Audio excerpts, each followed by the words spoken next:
la croix. Jésus-Christ est mort pour nos péchés. À travers la mort de Jésus-Christ sur la croix,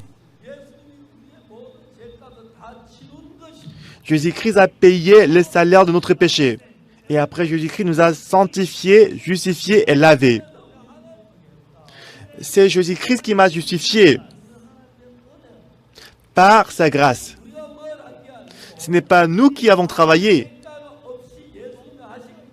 Sans condition, Jésus-Christ a travaillé pour nous. Moi, je pense que je suis pécheur, mais Dieu dit non, tes péchés sont lavés. Je te déclare juste. Tu es saint, c'est ce qu'il m'a dit.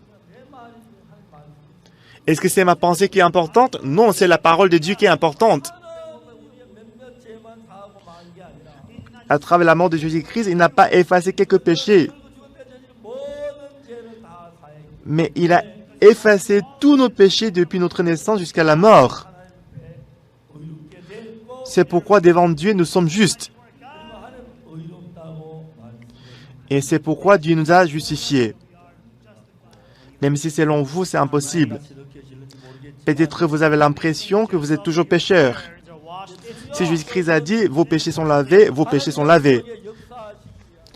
Romains chapitre 4, verset 25. Lequel a été livré pour nos offenses et est ressuscité pour notre justification. Tous vos péchés sont pardonnés et lavés. Voilà pourquoi vous êtes justes. Jésus-Christ a lavé nos péchés éternellement et après il nous a déclarés justes. Bien-aimés, je voudrais vous poser une question.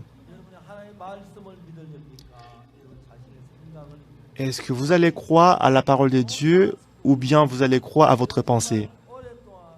En Corinthiens chapitre 6, verset 10. Ni les voleurs, ni les cupides, ni les ivrognes, ni les outragés, ni les ravisseurs n'hériteront le royaume de Dieu. La parole dit, les gens qui se trouvent dans le verset 10, ces gens de personnes ne pourront pas aller au ciel, ils vont aller en enfer. Mais dans le verset 11, qu'est-ce qui est écrit? Et c'est là que vous étiez, quelques-uns de vous, mais vous avez été lavés,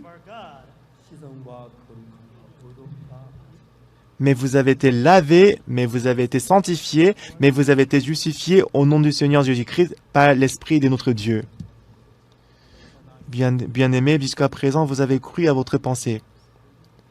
Mais ce soir, croyons à la parole de Dieu.